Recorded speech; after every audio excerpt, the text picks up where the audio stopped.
Women and girls have long been disconnected from their bodies, from their menstrual cycles, and from their sacredness. Dominant society has stopped prioritizing and teaching menstruation rituals as sacred, integral parts of a healthy society.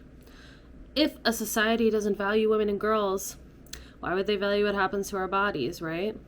And I want to talk about that and some ancient and current rituals that still happen. And yes, this is exactly what you think this is. And no, it's not disgusting. It's ceremony. Let's get into it.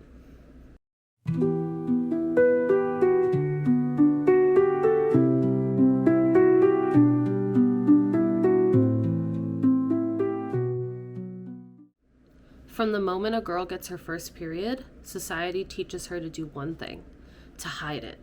Be discreet, be ashamed. We see commercials that use blue liquid instead of blood, which is funny because we see the blood of war all the time, and like the blood of killing and death is perfectly acceptable, but the blood of life is not. It's dirty somehow. Okay. When we unexpectedly get our periods, we have to shove tampons and pads into our sleeves or our purses, like contraband. And when the teachers don't let you go to the bathroom, you have to, in front of the whole class, somehow communicate that no, you really need to go right now, or else you will bleed through your pants, bleed onto the seat, and then people will laugh at you, and there will be shame. We are not taught about our cycles, when we can get pregnant, when we can't get pregnant. And in general, pregnancy is the only thing that is truly talked about when we get our periods, and not in an informed kind of way, but as a warning, as a threat. You can get pregnant now, so you be careful, as if it only takes one to tango. There's often pain, and pain causes fear. And no one prepares you for that pain. And now, each month, you come to fear and expect the pain. You curse the day your period arrives. Sometimes, simultaneously, you throw a little bit of a celebration, maybe for the first 5 minutes, and then it's, my period's here, because we have to keep moving on with our lives, right? And in some homes, you have to hide your period products in your own home, which is crazy. Okay, I could go on, obviously, and I realize that there are some women out there who have had a very different experience of what I'm describing, and I'm so glad that you did, but this is unfortunately the dominant narrative. Women's bodies and their cycles are shamed, hidden, not taught about, feared, treated with disgust and contempt, and relegated to the realm of child production, which of course takes the sacredness out of actual birth. And if all I'm good for is childbearing, then why the frick would I want to do it? Now, I'm a goddess worshiper, and I happen to see my body in relation to the rhythms and the cycles of the earth and the cosmos. I feel that my fecundity is mirrored in that of the earth. Ecofeminists will tell you that the correlation between women and mother nature is the reason why the colonial patriarchy has no problem destroying and polluting and bombing and essentially R-wording the earth. And I would have to agree with them. I'll drop an article for more info on that in the description below for those who are interested in those theories. They're very good. But I state my standpoint because I want to be clear that just because I recognize myself and my body in the cycles of the earth, that doesn't mean that you have to, okay? I do think, however, a great disservice has been done here. So by only equating women's bodies to the cycles of nature, we run the risk of reducing women to their productive value, or rather their reproductive value. Their ability to bear children, right? As if that's the only thing that one could possibly mean when they say the word creation.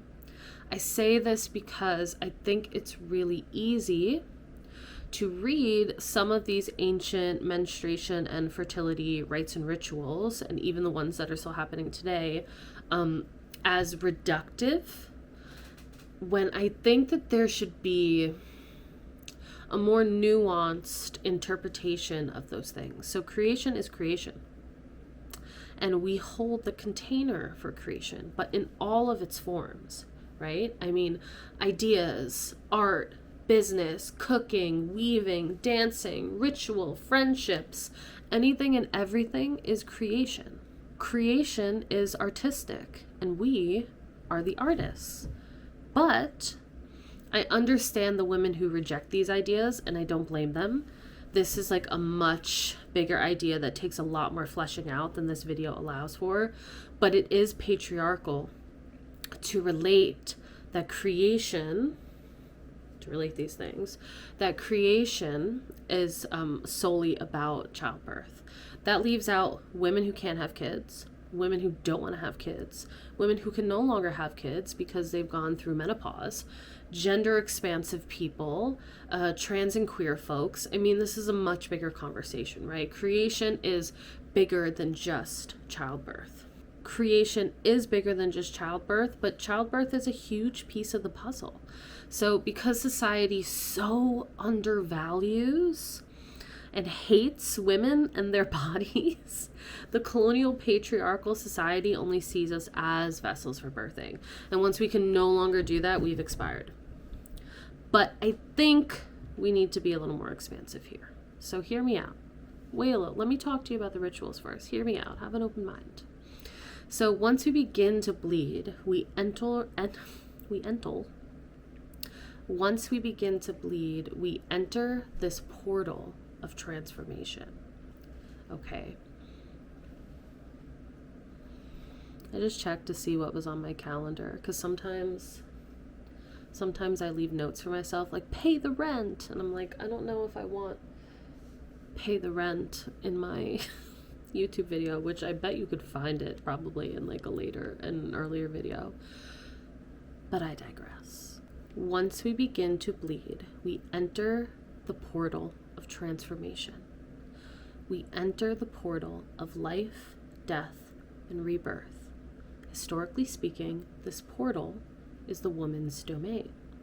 So each month, we have the ability to bleed without dying, to replace inner linings. We're literally, losing parts of our body, to move through pain and process, and to come out on the other side.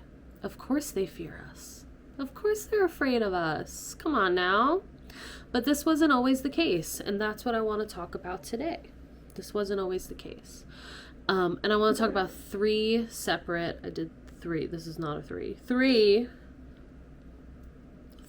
separate rituals.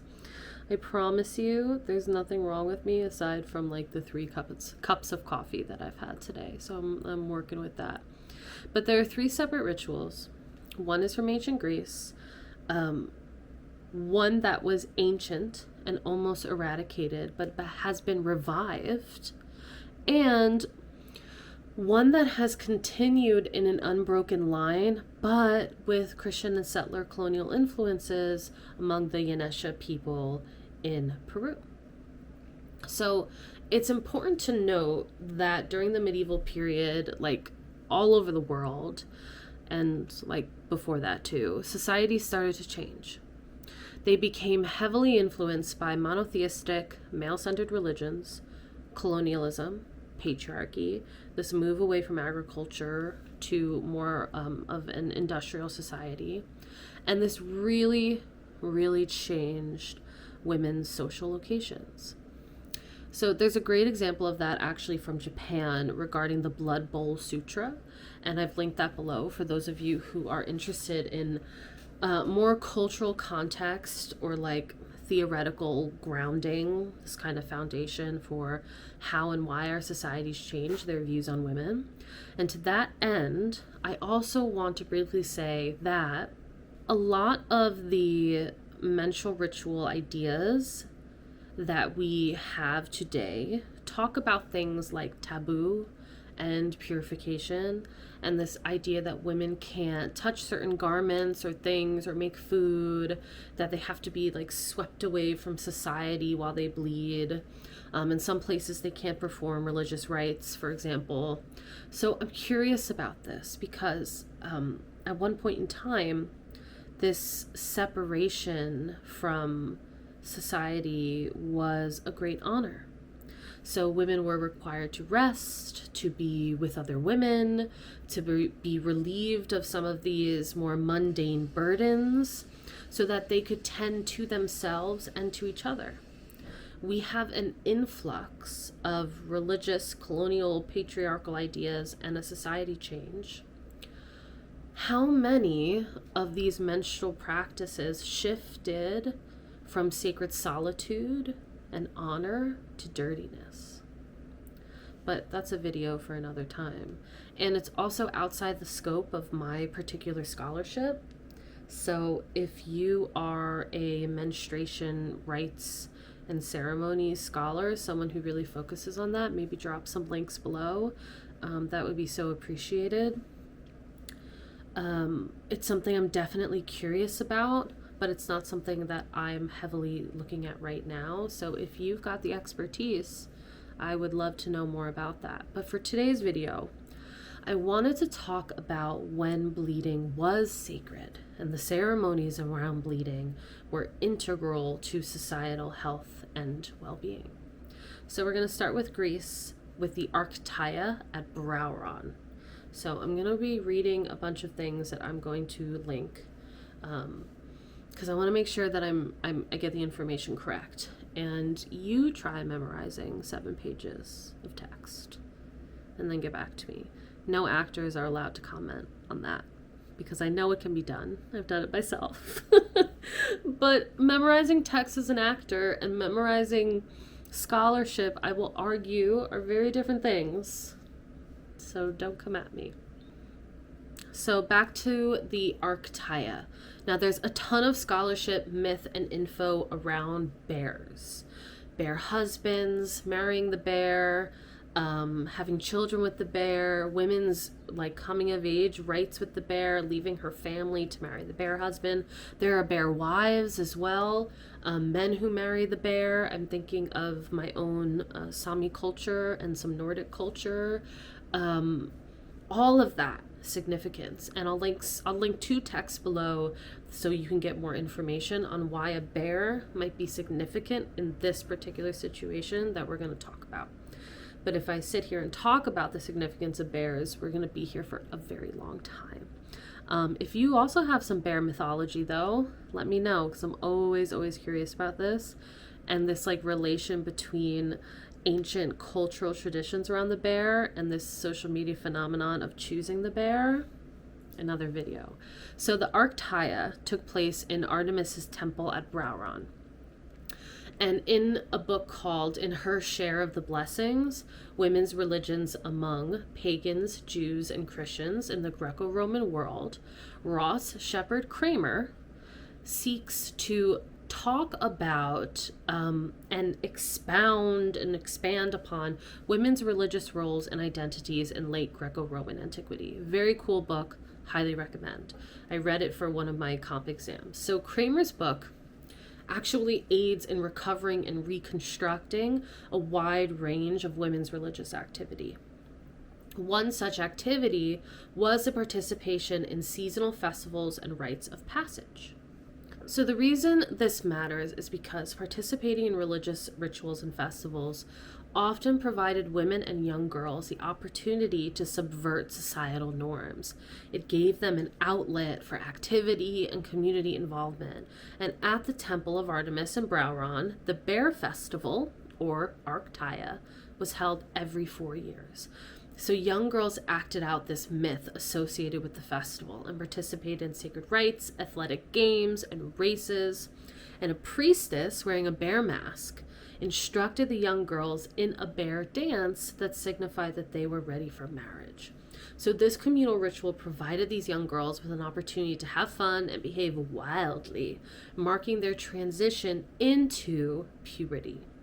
So here we have a group of young girls who have begun their bleeding, get to behave wildly, and get ready for the next phase of their life. So Carmen Bergio gives us a full breakdown of the temple at Browron, including where these girls, aged about 10 to 14, would be housed and kept separate from others. And you can see these really beautiful details and analysis on Bergio's website, and I've linked that below.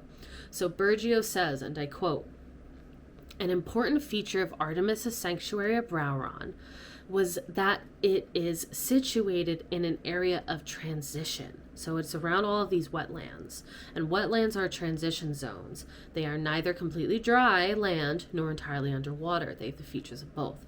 So worshippers who visited the sanctuary by land or sea had to cross a boundary between that. So such marshy places like Browron, with dangerous deep waters, were also treacherous places where one could easily drown. Therefore, lakes and marshes were regarded as places of transition to the underworld. So in order to reach the other world, one had to cross a body of water. Located in the heart of the wild world, with its disturbing and hostile nature, Browron was also a place of conciliation, and integrated Artemis, a potentially hostile goddess of the hunt, of the wildness, into religious life, which made her potentially beneficial for the community. So she also tells us that the ritual stay of the little girls at the sanctuary in Browron was called Arctia, and the girls who served in the rituals were called little bears. They were called this because they participated in a rite called Mysterion, which consisted of playing the bear. So initially, all the girls of the community must have participated in the rite, but by the end of the 5th century, the festival had grew rather large, and as such, it was only the daughters of wealthy Athenian families who participated in the ritual and represented their entire age group, which I think is really shitty, by the way. You're going to take away my outlet of fun so that rich people can only do it. It's like cycles upon cycles upon cycles, right? So what is so interesting about these two rather large quotes is that we're physically, the land and the temple itself physically represents not just characteristics of the goddess Artemis, the wild hunt, and childbirth, by the way, these wild activities, but it also represented like a liminal space, this entrance into the underworld or into the other, into this sacred container. And girls who are participating in Arctia are also transitioning on the threshold from childhood into adulthood. So Bergio also details a lot of other really cool information. I really hope, and the way they set up the website is like really cool. Regarding the ritual, some of the older girls were depicted running naked, possibly signaling that the ritual was completed. One girl played the bear and the others ran away from her in their wildness. And a large part on these, so there's these like pots where they have decorated the scenes of the Arctia, and it's called krateriskoi. I'm so sorry. One of these very large scenes are these running girls, an altar, and palm trees. And the palm tree often symbolizes birth and reproduction. So a scholar by the name of Sorvinu Inwood has argued that the combination of the altar and the palm tree refers to the cult of Artemis and additional marriage rituals. So in addition to marking the transition from childhood to puberty and therefore quote-unquote marriageability, devotion to Artemis during Arctia marked rites of passage for women to motherhood. Pregnant women were required to visit the temple of Artemis, offering the head, feet, and skin of a sacrificial animal to the bear priestess. In addition to these animals, women offered textiles and blood-filled rags of their first menstruation. So in this way, women participated in religious activities at every stage of their lives, sharing ritualistic activity with other women. The bear priestess, in turn, presided over the lives of her community and exercised authority through her temple position. It's like full circle. Full circle, full circle, full circle. And also there was a space within this temple where women would come who had miscarried, and they would bring the remains of that baby, and they would be there for healing. And so there's just this full cycle happening at Browron. So if a girl is not ready for marriage, it is because she passed through puberty. So it might not sit right with our modern sensibilities, and it certainly doesn't with me, to consider a young child of 10 to 14 to be marriageable. But we're not operating within a modern framework, unfortunately. So we do have to do a bit of juggling in our minds to understand this connection to the cycles and this passage from childhood into womanhood. And it is represented by this bare transformation. So these young girls menstruating and shaking off the last bits of their wildness are now preparing for marriage. Now, I have issues with the idea that one has to leave their wildness behind in order to be married, but isn't it interesting that in ancient Greece, a place where patriarchy is already grabbing its foothold, that it's the wildness that these girls need to shake off in order to be acceptable wives? So we'll return to this thought later. But there's a lot of interesting things percolating around. Maybe you're starting to pick up on the threads a little bit. So example 2, the flower dance of the Hoopa peoples.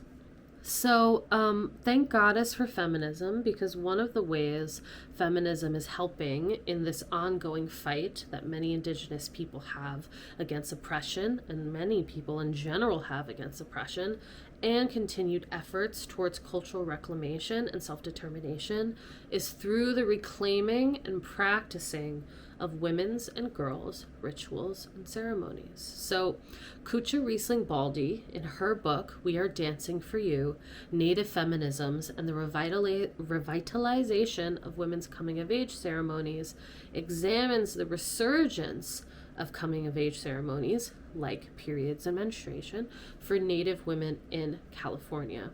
Excellent book, linked below. Really beautiful, beautiful read. Really personal and touching, and I highly recommend it for scholars who are not just looking at Indigenous ceremonies or Indigenous feminism, but also reclamation and maybe like some autoethnography, being a scholar practitioner, being a member of a community that you are working with or researching. It's a good book for that. I digress. So Baldi tells us that there's this inherent connection between power in these ceremonies and how that power helps Indigenous people reconnect with their cultural practices and feminist values through ceremony. So Baldi explores how these ceremonies, once suppressed by colonial forces, are being reclaimed to honor the roles of women, foster community healing, and reinforce Indigenous identities. So she tells us, quote, "At one time, the flower dance was a principal dance of our tribe. But after the destruction and genocide of the Gold Rush era, the influence of the boarding schools, policies enforced by the Bureau of Indian Affairs, the missionaries, and other lasting traumas of colonization, the flower dance was very rarely practiced, no longer the public celebration it had once been." So Baldi continues by saying the social spiritual enactment of these practices was responsible for keeping the earth in balance and society thriving. During some of the harshest policies set forth to destroy Indian societies by specifically attacking Indian spirituality and religion, the Hoopa were steadfast in their continuance of the dances.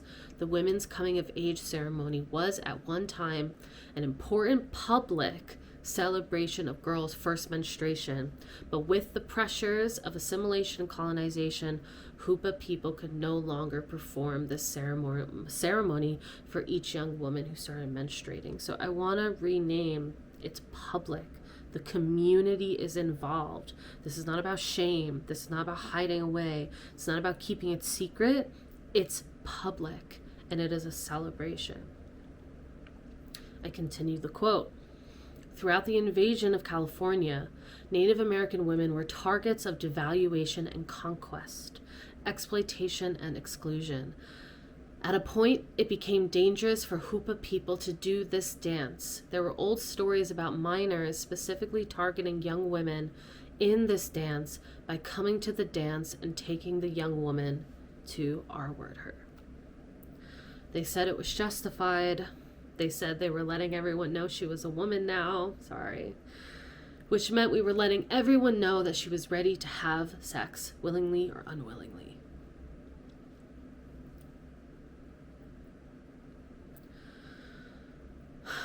This is why these ceremonies are so important, right? Colonial patriarchy sees women's bodies as commodities, as vessels for assault or birth. Periods mean she's ready to do it, willingly or unwillingly. Dancing, ritual, the celebration of our cycles is sacred. And according to the Hoopa, it keeps the world in balance. So in this tradition, there's also a running, like the bear girls at Artemis's temple. There is running, and then the girl enters the bathing spot alone. So we're seeing this theme, right, of these energetic bursts along with a bit of separation, even though this is public and everyone knows that it's happening and sees it happening. So you're entering this portal of transformation, and this container is held sacred by the community. And I think that's really beautiful. And Baldy's mother, who inspired the writing of this book, along with the other elders in their community, have been revitalizing the flower dance since 2001. And so I hope this is something that you read up on and check out. Example 3. So in an article from 2019, anthropologist Ana Luisa Diagnot, it's not going to happen, people, I apologize, but it will be written below, writes about a quote-unquote period boot camp that she witnessed among the indigenous Yanesha community in Peru. So it's called Ponap Nora, and it's at risk of disappearing among the Yanesha because their lives are rapidly changing. So, quote, many members are migrating to cities and extractive resource industries are making inroads into their territories. So, cultural assimilation, a shift towards Christianity and its rituals, and an adoption of the Spanish language are among the many factors leading to the erosion of traditional indigenous customs. So Ana Luisa, because I can't say her last name, I apologize, had spoken to the chief's wife, Olinda Quinchuya, in 2008 and told her that when she was young, she stayed in the period hut for 5 months before emerging. But now young girls stay anywhere from 1 week to 4 weeks, representing a full moon cycle. So Ana Luisa tells us that at daybreak, the new woman emerges. Quote, a group of women and girls of all ages emerged in a long line, holding hands and dressed in traditional Yanesha robes. Some of them had intricate designs painted on their faces and arms with natural dyes. They circled the hut, walking slowly. The second in line was a Ponap Nora woman, her head covered by a cloth so she could not meet anyone's gaze. Her arms were paler than those of her companions. She had not seen any direct sunlight for a month. For the Yanesha, the period of isolation happens only once in a woman's lifetime and is considered a necessary hardship rather than a punishment. The onset of menstruation is celebrated as a life transition and the right time to learn subsistence skills. So they learn things like weaving and braiding and the traditional songs that the women pass on. They learn a bunch of things that keep them subsistent, and it passes on tradition and culture and knowledge. And I really want to read this next part because I think it's really important. It is crucial for the health and well-being of every Yanesha woman who lives in the jungle. And this was a reflection from a 60-year-old woman who had gone through it in her youth. Through the hardship of the enclosure, she learns patience, how to endure pain. By using the medicinal herbs, she becomes strong and resistant to illness. She learns how to weave, how to sing. But nowadays, the young ones don't need to learn how to make our clothes or sing our songs anymore. And some families think that the ritual is outdated. For some families, it is seen as too expensive and undesirable to spend time away from school and work. That's why you'll see fewer and fewer girls doing their Ponop Nora. When an important cultural ritual disappears, a community loses part of their identity. Ponop Nora is like a boot camp during which a young woman learns about her heritage and taps into her own strength to acquire the skills that will allow her to thrive in the jungle environment. Ponop Nora has encoded centuries of wisdom into one event. And that sucks, right? You know, industrialization, colonization, these technological advancements that we're all making, leaving people poor and destitute, and the way that people's lives and culture and tradition change because of outside forces. People have to go to school, and I say have to, like, everyone should have a choice on what they want to do, right? But I think it's the fact that if you took a week off work, that your family would starve, or the bills wouldn't be paid. If you took a month off work, the family couldn't survive. That's horrible. I mean, I feel that too. I could not afford to take a week off of work, and, you know, I live in the Northeast. What am I going to do? And it's just heartbreaking to me that it's like a choice between modern contemporary society survival, or pass on your cultural and familial traditions. I don't think there should have to be a choice, but I digress. So why does any of this matter? So reclaiming period rituals today is a powerful act of healing, and we see that with the flower dance of the Hoopa. We see that in a lot of cultures, especially indigenous cultures, that are reclaiming their rituals and their ceremonies and their practices. And there's also like a shit ton of scientific studies that talk about what happens when women gather. It lets women live longer, FYI. So yes, this matters on a whole bunch of different levels, right? This is healing personally and collectively. So for centuries, as you've seen, menstruation was honored in many indigenous and ancestral cultures as sacred. It marked a deep time of intuition, of reflection, and of spiritual connection, right?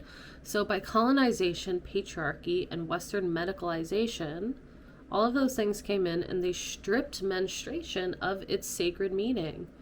You know, it was recast as shameful, as dirty, as inconvenient, something to be hidden and silenced and controlled. And reintroducing ritual and ceremony into our menstrual cycles, it's not about romanticizing the past, because I definitely don't want to like be ready for marriage at 14, right? Again, no, it's not about romanticizing the past. It's about remembering that our bodies carry ancient wisdom, because they do. When we light a candle, for example, on the first day of bleeding, when we journal, when we rest intentionally, when we refuse the hustle and the bustle during our cycle, or we gather with others in sisterhood, we're saying this is worthy and I am worthy and you are worthy. So ritual gives us a language and a space to reconnect with our bodies, not as problems to solve, something to do something about, but as sources of power. It allows us to reclaim agency in a world that has long tried to define us through silence and shame. And because colonialism worked really hard to erase spiritual and bodily autonomy, especially from women and everyone who's got a womb, this reconnection is inherently anti-colonial. It's an act of resistance to reclaim something that was taken from us. By honoring our cycles, we begin to live in this rhythm again. Rhythm with ourselves, with the earth, with the ancestral memory. And this isn't just healing, this is a revolution. Okay? And I challenge you to live with those rhythms and to see how you feel. I promise you, you will feel incredible when you actually honor the cycles that your body is begging you to honor. So many of you might know that there's an ancient Hopi prophecy that goes, when women give their blood back to the earth, men will come home from war and earth shall find peace. And many, many women today, including myself, do give their blood back to the earth in sacred embodied ceremony. It's not lost on me that this isn't a lingonberry jar. I'm so sorry, but can a girl have her little joke? And if you think that's disgusting instead of funny, I want you to sit with why. I want you to sit with why. Okay? Why do you think that's gross? What is the programming? What are you feeling? What is coming up for you? And when did that start? And I want you to unpack that. It might be a bit challenging, it might be a little affronting, but I believe in you. I really do. Because I give this blood back to the earth. I use it in ritual, I use it in ceremony. And when I do that, it reconnects spirit, my body, and nature together in this cycle of life, death, and regeneration. I give my life force back to the life force that holds me and contains me as a sacred act of love and devotion. And if you want an opportunity to get back in touch with your own sacred feminine self, then go ahead and pre-order my ebook, Ancient Practices for Modern Women, that's being released on May 18th. I will link that below. Ancient Practices for Modern Women is a 30-day sacred journal that has prompts, reflections, spaces for creativity, a menstrual cycle chart. It has ritual ideas, embodied movement and activity, and it's all meant to help you get reconnected to your body. And it's only $5.55 because 555 is powerful. So I will link that below. Do you have a period practice? I like saying that, period practice. I'd like to hear about it in the comments below. I'd like to know all about it, what you do.